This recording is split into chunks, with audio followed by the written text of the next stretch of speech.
Again, folks, it's not necessarily what's within or without a Christian man that defiles him as so much as it's what is within the Christian man that defiles him.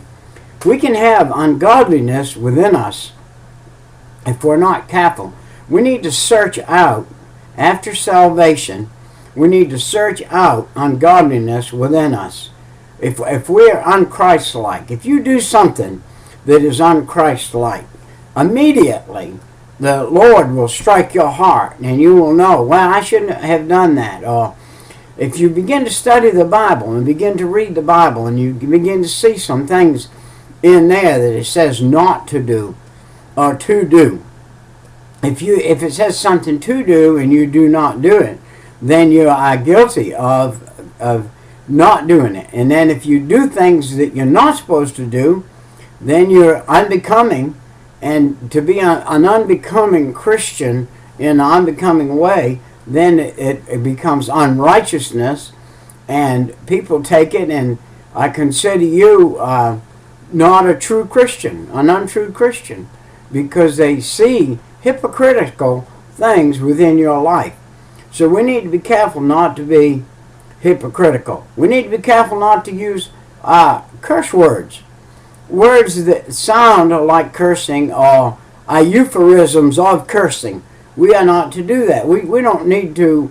We need to be very careful. We have a clean tongue. We don't listen to dirty stories. We don't tell dirty stories with our mouth. We need to be careful of shameful expressions, things that are shameful that you might have said in the past before you became a Christian.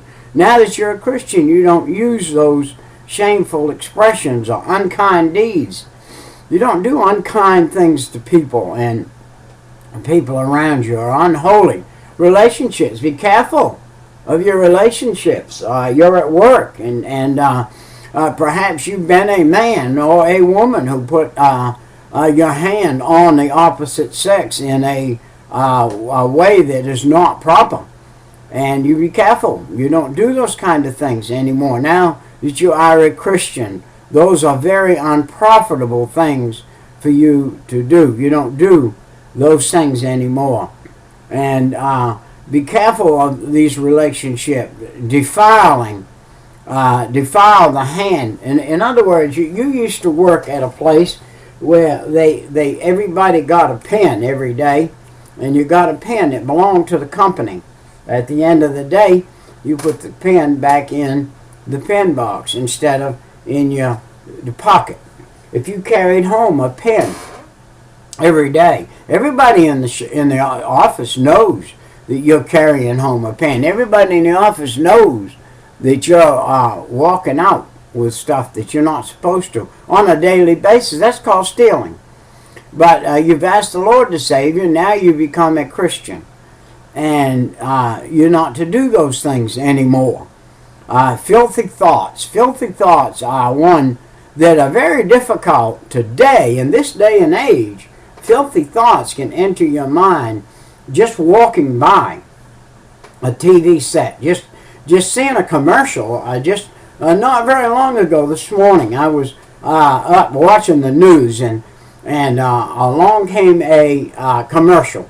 And in that commercial was a dreadfully nasty, dastardly scene of a man and woman headed to the bedchamber that weren't married, and tearing their clothes off and doing all this and that. Well, immediately, things enter your mind that shouldn't be there, defiling your mind, defiling your spiritual life. You've been saved now, and you're not supposed to be having these filthy thoughts come across your mind. And the devil is putting them in there faster than you can get them out. You have to really be careful what you watch, what you see today, because what you watch or see today is unchristlike. More than likely, most of the time, everything you see is unchristlike. Another thing you have to learn, you got saved. You have to learn to jealousy. A jealous eye. You don't need to have a jealous eye over things that happen A wicked imagination, something that you had just asked the Lord to forgive you of your sin, come in your heart, save your soul, and now you have a wicked imaginations come. And that's one that even, I've been saved 43 years, and I have to be concerned about a wicked imagination over things, especially some matters that really bother you. I have really been able to be delivered from a vulgar tongue. I was vulgar. Before I got saved, I was a very vulgar human being.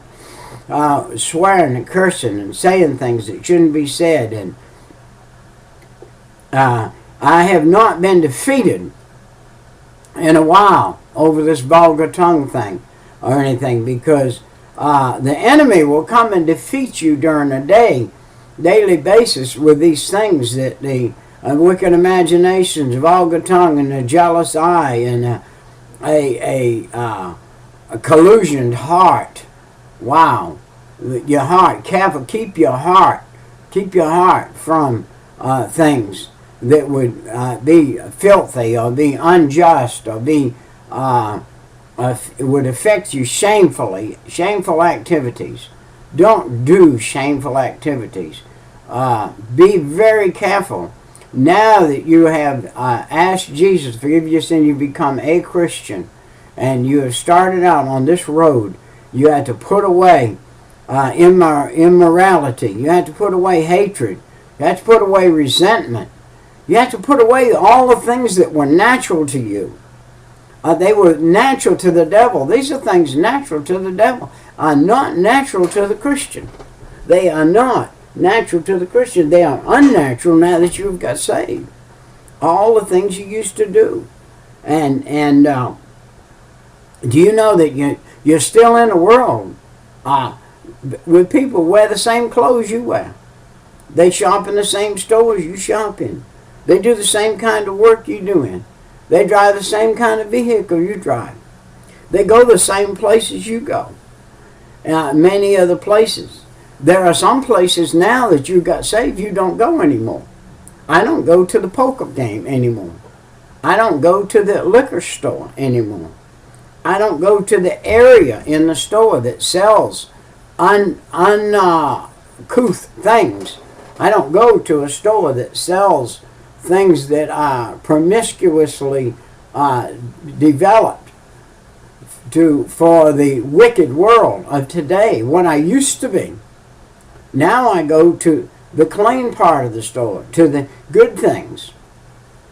I don't do the foolish things, the things that would hurt my heart, my mind, my soul, my body, and the things that would put degradation upon me, and people would say, wow, you know, I heard that guy was a Christian. I heard he got saved. And look what he's doing. Look where he is. Look how the language he's using. Let me tell you, to act ungodly is an enemy to the cross. It's an enemy to Jesus Christ. It is an enemy to God. If you act unchristlike, somebody says something to you and you come back with a slighted remark, you have become an enemy to the very one that you're serving. And you can be defeated by doing that. We're supposed to start studying our Bible. And to do, the Bible said, if a man smites you on the face, turn the other cheek. If a man curses at you or curses you, to just walk away. And to be, don't be unbecoming in your Christian life. You've got to show that you're now righteous, and you can't show that if you use unrighteousness. Unrighteousness is what you were before you got saved. And now that you're saved, you got to be true. True. You got to be true, a true person. Untruths are not Christian. I asked my 5th grade boys last week, there's 7 of them around the table. I said, let me see a show of hands if any of you told a lie this week. All hands went up. Anybody? Let me see a show of hands. Anybody thought about stealing something this week? All hands went up. Why? That is the natural for a 5th grade boy. That is a natural thing. When I was in the 5th grade, I was the biggest thief in the class. Somebody would lose their pencil. Have you seen it, Peter? No, I hadn't seen it. And I got it in my pocket. And somebody lose a pen. Have you seen it, Peter? No, I hadn't seen it. And I got it in my pocket. I had one 5th grade boy in my class a little while ago, and he said, Brother Peter, let me tell you a story. I said, go ahead. He wants to tell the story. And he said, I went by a boy's desk, and he had a sucker on his desk, and I put it in my pocket. And I sat down at my desk. And he said about 10 minutes into the class, he said, I had to raise my hand to the teacher. And the teacher said, yes. What is it? And he said, I stole this sucker off from so-and-so's desk a little while ago, and it's about to eat me alive. I've got to return it to him. Can I return it? She said, you sure can. Because God was in his heart. He has asked the Lord to save him. He is learning that you can't steal and follow the Lord at the same time.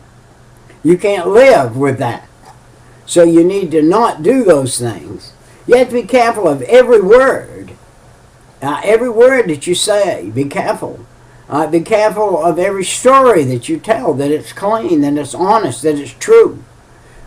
Be careful not to use shameful expressions. And I have heard people that I thought a lot of. I really thought a lot of them and heard them use an expression that was shameful. Careful that you don't do unkind deeds. People are not supposed to be your enemy. They may be on the opposite side of where you are, but that doesn't make them your enemy. That makes them one that you need to love. And don't be unkind. Don't have unholy relationships with those that are on the other side now that you're on this side. And also, though, don't act holier than thou because you've got saved and now you're doing different. Just tell that person, hey, after I got saved in 1972, I had to explain to people. They thought, well, oh, Pete, you're holier now. What are you now? One of them Jesus freaks? One of them holier than thou people? No, I'm not. I just do different now. I do different. I still love you. You're still my friend. But I don't do those things that you're still doing that I did before. Now I'm doing different. We have to be careful, very, very careful of this now, and that is filthy thoughts. Filthy thoughts come into your head from what you see on TV and what you see today. This is a difficult day to live in without seeing filth and trash to put in your mind. We've got to be careful we don't have a jealous eye. A jealous eye. For instance, our neighbor. We've got a nice car, but if our neighbor gets a better one, we got to be careful. We don't say, wow, I wished I had that. No, you got to be careful not to have a jealous eye. And be careful you don't have wicked imaginations. I have been an imaginary person all my life. I have to be careful. I don't imagine wicked imaginations. And just put down immorality. What is immorality? Anything that's not morally sound or correct in a spiritual sense is immorality, immoral. Be careful. Today's man is wicked to take his eyes and undress a woman that walks by with his eyes. And to visualize her without clothes, with his eyes. This is man's today. We're all swayed to this today. Man is swayed to this today. That's not the way to look at a woman. A woman is a wonderful thing. She is the best thing that God ever made for man. But he didn't make all women for all men. He made one woman for one man. that woman is your wife. And that is the one that you are to be infatuated with if you're a man. You are not to look at any other woman in any kind of sexual desire whatsoever, or any kind of desire to have any kind of acquaintance with her other than just, hey, how you doing today? And you can tell if a woman looks lovely.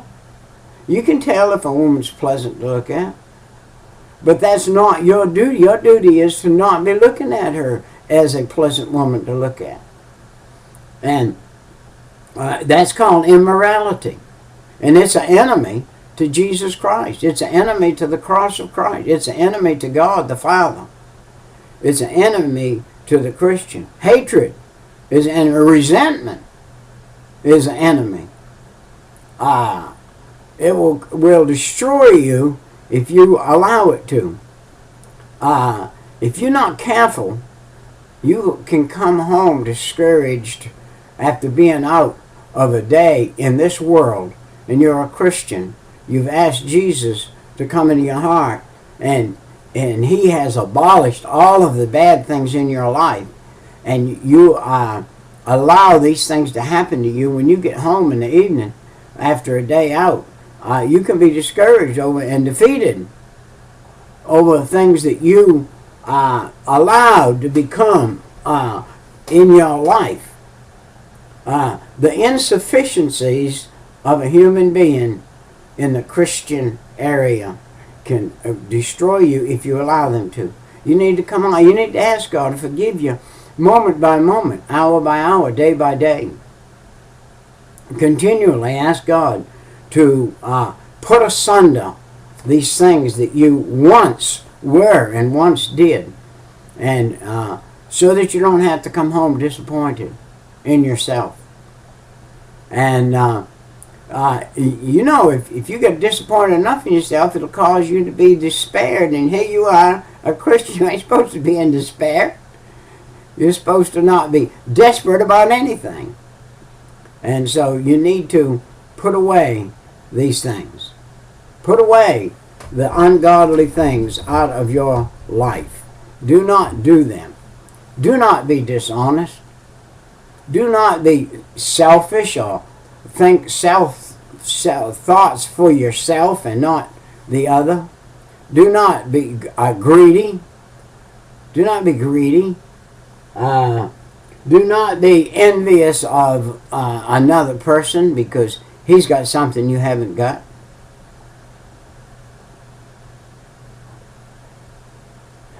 Do you know if God saved you, you need to be careful of those that are like you were a week ago, a month ago, a year ago, 40 years ago.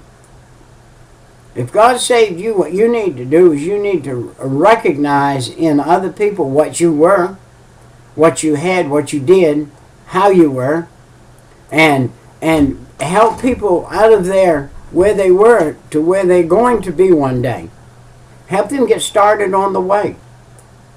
A new Christian, for instance, this week, a new Christian got saved last week in our church. I sided up beside him this week. Say, you see all these folks going to the altar?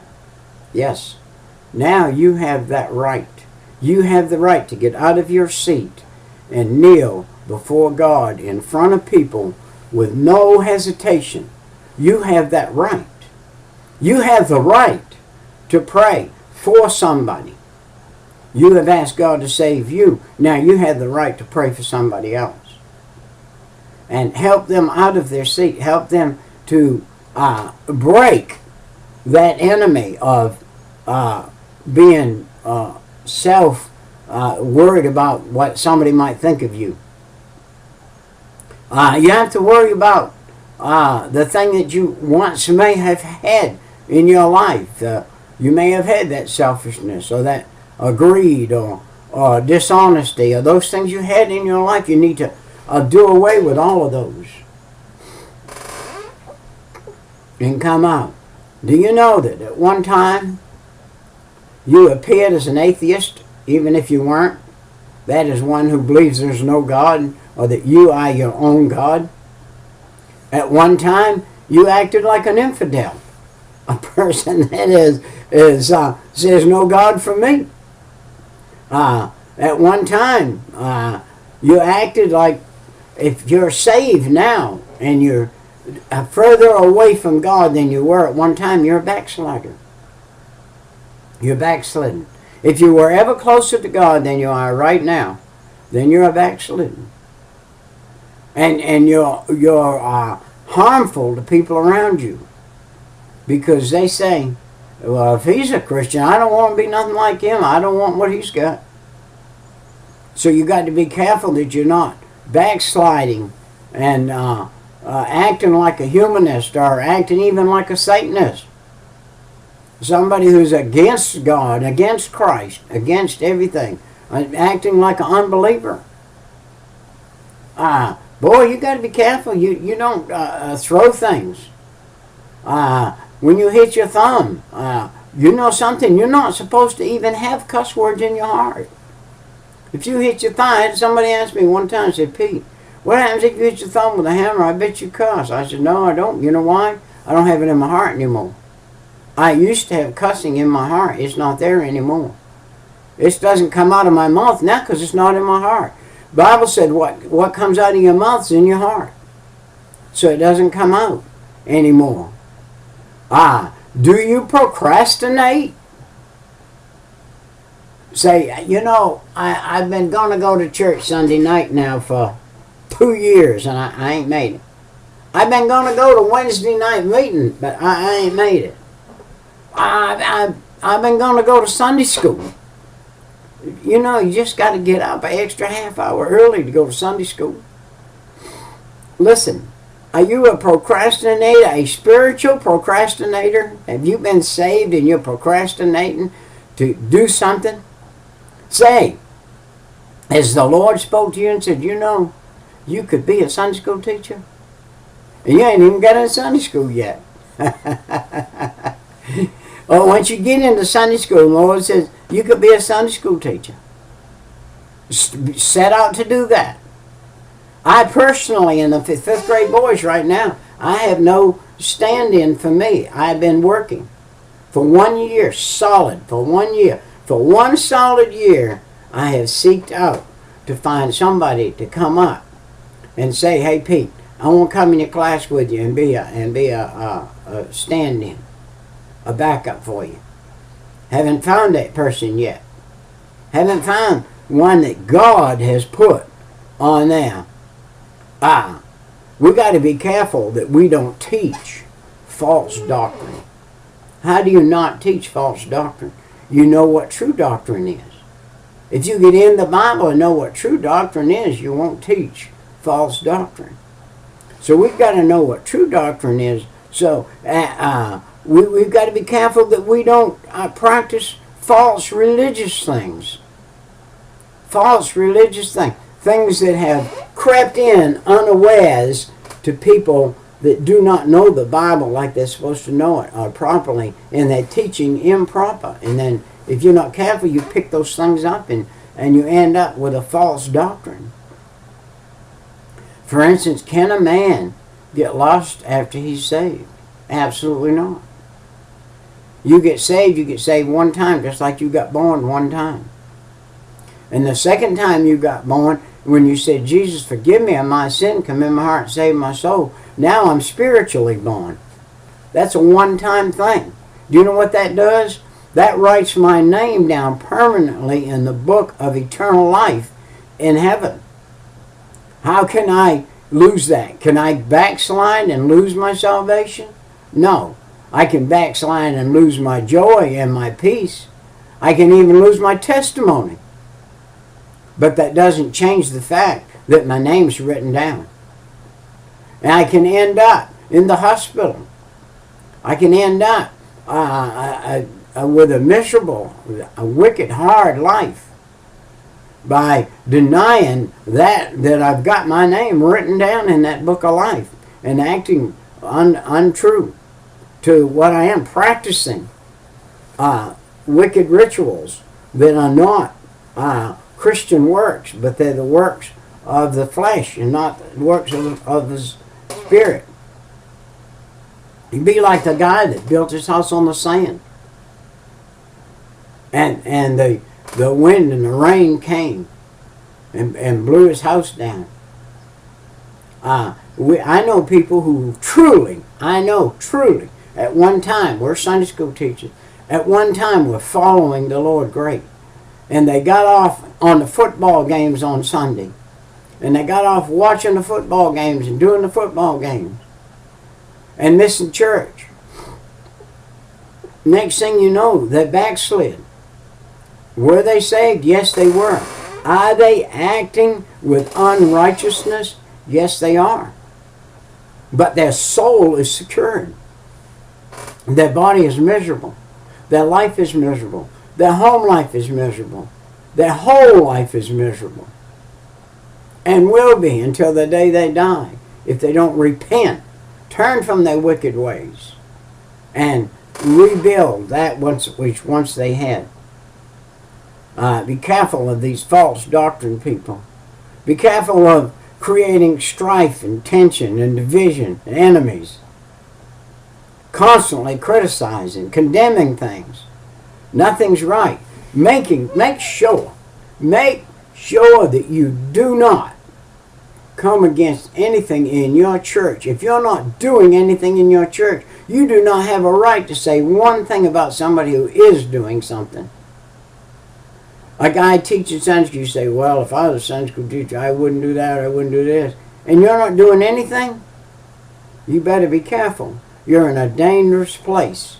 You're in a dangerous place to talk about anybody in your church who's doing something when you're not doing anything.